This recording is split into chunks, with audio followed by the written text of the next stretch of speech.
Hello everyone. Today in this learning session we are going to see and study a beautiful poem which is taken from Maharashtra State Board Standard 11 and it is titled as 2.3 There is Another Sky. The composer of this poem is Emily Dickinson. First of all, students, we will try to get the meaning of this title. There is another sky. What do you think? Are we really talking about the number of skies over here? Are we really talking about the celestial bodies over here?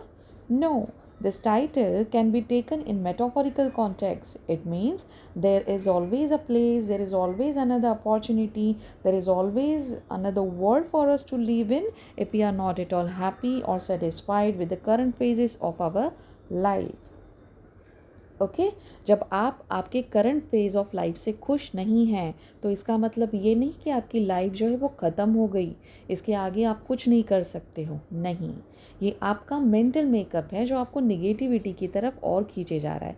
जब आप आपके mindset को positive करेंगे तब आपको और भी opportunities मिलेंगी, और भी अच्छे लोग मिलेंगे जो आपको सक्सेस की ओर लेकर जा सकते हैं। Before analyzing the poem, students, first of all, let us learn certain facts about the composer Emily Dickinson. Look at her lifespan from 1830 to 1886. She was an American poet. इनकी जो कविताएं होती है वो अक्सर बहुत इंस्पिरेशनल होती है और बहुत मोटिवेशनल होती है, फिलोसॉफिकल होती है और शॉर्ट एंड सिंपल पोएम्स ही अक्सर लिखती है but with a deep meaning. लेकिन इनकी कविताओं का जो अर्थ होता है, जो मीनिंग होता है, वो बहुत गहरा होता है। अब यहाँ पर आपके सामने मैं दो बहुत ही इंटरेस्टिंग फैक्ट रखना चाहती हूँ जो इस पोएम से एसोसिएशन रखते हैं। Number one interesting point is this poem is a Petrarchan sonnet. Sonnet क्या होता है स्टूडेंट? सोनेट एक पोएम का स्ट्रक्चर है। जो पोएम्स होते हैं ना उसका एक स्ट्रक्चर है। इस स्ट्रक्चर में होता क्या है? इस स्ट्रक्चर में दो स्टैंजाज होते हैं। नंबर वन स्टैंजा जो ऑक्टेव जिसे कहा जाता है, जो 8 लाइन से बनी हुई होती है, 8 लाइन्स इसमें शामिल होते हैं। और दूसरा यानी लास्ट स्टैंजा जो होता है वो 6 लाइन्स का बना हुआ होता है, इसलिए इसको अक्सर सेस्टेट कहा जाता है। जब आप ये पोएम आपके टेक्स्ट बुक में खोलोगे तो दो ही स्टैंजाज आप पाओगे और पहला स्टैंजा जो है वो ऑक्टेव है जो कितने लाइन से बना हुआ है? 8 लाइन से। और दूसरा स्टैंजा सेस्टेटेड जो 6 लाइन से बना हुआ है। दूसरा इंटरेस्टिंग पॉइंट इस पोएम का ये है कि ये जो पोएम है वो दरअसल एक खत है जो एमिली डिकिंसन ने अपने भाई को लिखा हुआ है और इस खत के ज़रिए वो अपने भाई को चीयर अप कर रही है, इंस्पायर कर रही है, मोटिवेशन दे रही है। मे बी उनका जो भाई है वो काफ़ी डिजेक्शन में है, डिप्रेस्ड है, अपनी जीवन की उम्मीदें वो खो चुका है, इसीलिए बीइंग एन अल्डर सिस्टर, एक बड़ी बहन होने के नाते या एक बहन होने के नाते वो अपने भाई को चीयर अप करना चाहती है और इंस्पायर कर रही है, सजेस्ट कर रही है कि हार नहीं मानो, और भी मौके आपको आपके लाइफ में मिलेंगे। So shall we start with the main context of our poem. Look at the first beautiful stanza. There is another sky, ever serene and fair, and there is another sunshine, though it be darkness there. The composer Emily Dickinson telling her brother that there is another sky means there is another place which is serene and fair. अब ये serene क्या होता है? serene का मतलब है very calm, peaceful, एक ऐसी जगह जहाँ पर, एक ऐसी दुनिया जहाँ पर शांति है। और फेयर मतलब क्या? जहाँ पर जस्टिस है, जहाँ पर इनजस्टिस यानी लोगों के साथ कभी भी अन्याय नहीं होता है। Maybe students we can assume Emily Dickinson's brother is not satisfied with his life. He's staying, or else we can say he's stuck in a place which is full of chaos, darkness, and dejection or injustice. Okay, we can say her brother is not at all happy with the place where he's currently living. Maybe he is facing lot of problems, injustice, and sadness. Okay, got it? And there is another sunshine, though it be darkness there. In these two lines, Emily again trying to tell her brother that though right now you are living in darkness, you always have an option to come back into my world, which is full of sunshine. Now see students, dark colors or darkness is always associated with negativity, dejection, sadness, and sunshine, brightness, okay, is always a symbolical word which is taken for joy, hope, enthusiasm, and excitement. So she wants her brother to come back to the world of sunshine where she is currently living. यहाँ Emily Dickinson अपने भाई को कहती है ये एक ऐसी जगह है, यहाँ की दुनिया ऐसी है जो बहुत शांति से भरी हुई है और यहाँ पर लोगों के साथ कभी भी अन्याय नहीं होता है। यहाँ एक ऐसी खूबसूरत जगह है जहाँ सनशाइन है, यानी होप है, उम्मीदें हैं, एंथुसियाज्म है, भले ही तुम्हारी दुनिया में वहाँ पर डार्कनेस है। कोई बात नहीं, you have the option available, आपके पास ऑप्शन है, वो जगह छोड़ो, वो डार्कनेस छोड़ो और मेरी इस खूबसूरत दुनिया में लौट आओ। Next stanza, Never mind faded forest, Austin. Never mind silent fields. Here is a little forest whose leaf is ever green. See here, her brother name is disclosed, right? उनके भाई का जो नाम है यहाँ पर डिस्क्लोज कर दिया गया है और उनके भाई का नाम क्या है? Austin. See these words, never mind. Never mind का मतलब क्या होता है? जैसे हम हिंदी में बोलते हैं ना, कोई बात नहीं, तो ये never mind का मतलब क्या है? जैसे हम इंग्लिश में उसको अनदर वर्ड्स में बोल सकते हैं, not to worry, not to bother, ignore, don't care about something.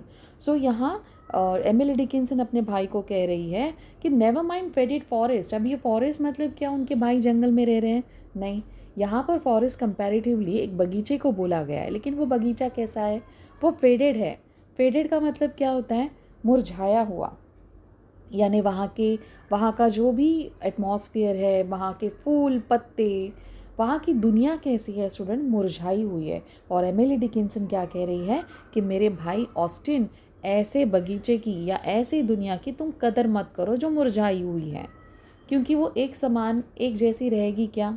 आज मुरझाई है तो कल ज़रूर खिलेगी। Got it students? तो यहाँ पर फेडेड फॉरेस्ट का मतलब क्या होता है? द फॉरेस्ट और द प्लेस, और else in another word you can say the forest, its leaves or its flower, whatever the elements it is carrying with it, it is gradually losing its charm or brightness. Okay, so in these lines she is pleading to Austin, she is requesting Austin that don't pay attention to this faded forest or this faded world. Apparently, students, it is very much clear now that Austin is living in a place which is compared with faded forest. क्या लगता है आपको?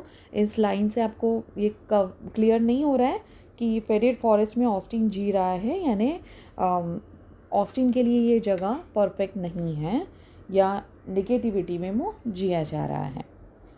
And never mind silent fields. अब यहाँ पर fields का मतलब भी अगेन बगीचा है। एक ऐसी दुनिया है जो साइलेंस से भरी हुई है, जिसमें साइलेंस ही साइलेंस है, सन्नाटा है। आपको अच्छा लगेगा ऐसी दुनिया में रहना? नहीं, हमारी दुनिया, हमें ऐसा लगता है कि हैपनिंग होनी चाहिए, जिसमें जोश होना चाहिए, लेकिन ऑस्टिन की हालत ऐसी नहीं है। शायद वो कोल्ड नेचर लोगों के साथ घिरा हुआ है। Okay, here the silent field is compared with what? Cold nature of people with whom he has having association. अब ये cold nature क्या होता है? नेचर का मतलब स्वभाव है, और कोल्ड का मतलब क्या है? जैसे लोग आपको इग्नोर करते हैं, आपको अटेंड नहीं करते, आपसे जेलस है, इनसिक्योर्ड है, इसीलिए वो आपको पीछे पीछे रखते हैं, तो ये कहलाता है उसका कोल्ड नेचर। तो ऑस्टिन शायद ऐसे लोगों से घिरा हुआ है। Here is a little forest whose leaf is ever green. Now Emily is telling Austin that here is a little forest means she is living in a wonderful place which is compared with a beautiful forest, right? Whose leaves, flowers never fade. एक ऐसी दुनिया, एक ऐसा जंगल, एक ऐसा बगीचा जिसके फूल, जिसकी पत्तियाँ, जिसका जो भी एलिमेंट है वो कभी भी मुरझाता नहीं है, जो कभी भी फेड अवे नहीं होता है। They are ever means ever का मतलब क्या होता है? ऑलवेज और एटर्नल, रिमेन ग्रीन, ब्राइट और कलरफुल, जो हमेशा ये दुनिया खिली खिली रहती है. So student, that was the end of octave, that is first stanza of this poem. Now moving toward this estate, that is the next and last stanza of There is Another Sky. Here is a brighter garden where not a frost has been, in its unfading flower I hear the bright bee hum, Prithi, my brother, into my garden come. ना अभी आप यहाँ पे देख सकते हो student, कुछ words को मैंने हाईलाइट किया हुआ है. जैसे फ्रॉस्ट, फ्रॉस्ट का मतलब होता है कवर्ड विद कोल्ड और unfriendly nature of people. Unfading का मतलब होता है not losing its brightness, beauty और चार्म. कुछ ऐसी वस्तुएं, कुछ ऐसे एलिमेंट्स जो अनफेडिंग है, यानी जिसकी ब्यूटी एटर्नल है, कभी भी मुरझाएगी नहीं, कभी भी दूर नहीं होगी. बी इंसेक्ट है, right, which collect nectar and produce Honey, मधुमक्खियाँ जिसे हम कह सकते हैं. और हमिंग ये साउंड होता है जो मधुमक्खियाँ या इंसेक्ट निकालती हैं. समझते हैं इन लाइन्स को अभी. Here is a brighter garden where not a frost has been. Here Emily is telling her brother that this place where she is living is an ideal place, as it has a brighter garden which never becomes frosty, which never ages. जो कभी भी मुरझाएगा नहीं, वो ऐसी garden में, ऐसी जगह, ऐसी दुनिया में वो रहती है. Everything here is vibrant, happening and high in spirit. Here the flowers are unfading, means they are eternal, young, charming. And here the bees comes when the flowers blossoms and they extract the nectar out of it and multiply its joy by pollination. मधुमक्खियों का काम क्या होता है?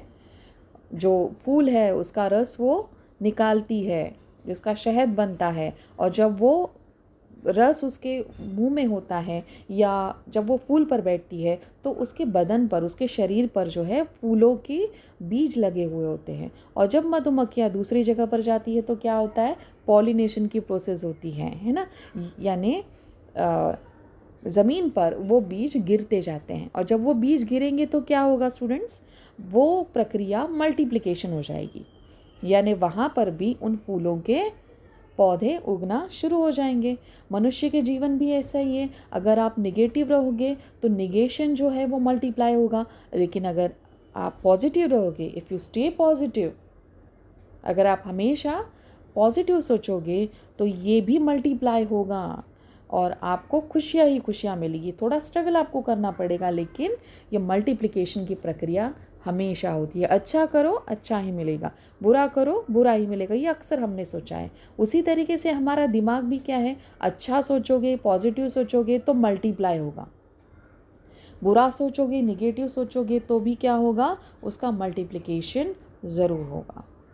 प्रीति, my brother, into my garden come. अब ये प्रीति क्या है? तो प्रीति जैसे हमारा निकनेम होता है ना, हमारा एक नाम होता है और दूसरा हमारा निकनेम होता है. तो इनके भाई का नाम क्या है? ऑस्टिन, और उनका निकनेम क्या है? प्रीति. सो प्यार से, बीइंग एन elder सिस्टर और being a loving sister, she is calling her brother Austin Preeti. Okay, and what she is urging to her brother, that my dear brother Prithi, into my garden come. तुम वो दुनिया छोड़ दो जो darkness से भरी है, तुम मेरी दुनिया में आ जाओ जो बहुत वाइब्रेंट है, जो बहुत कलरफुल है और जो अनफेडिंग है, जो कभी भी मुरझाने वाली नहीं है. Students, I hope you understand this poem. Okay, moral of this poem हमें क्या मिला है? मैसेज क्या मिला है?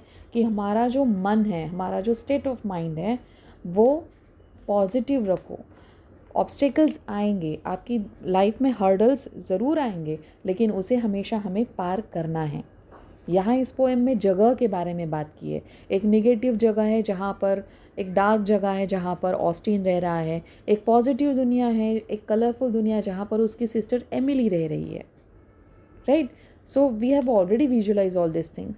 Like in from my side, students, I just want to tell you that this poem is actually having association with the state of mind. As I told you earlier also, our mind is like a garden, and our thoughts are the seeds, and the harvest can be either flowers or weeds. You must be capable enough to see the opportunities in every obstacle, in every hazard you face in your life, right? Then nothing can stop you from your success. So focus on your strengths, delegate your weakness. हमारा मन जो होता है वो एक garden की तरह है.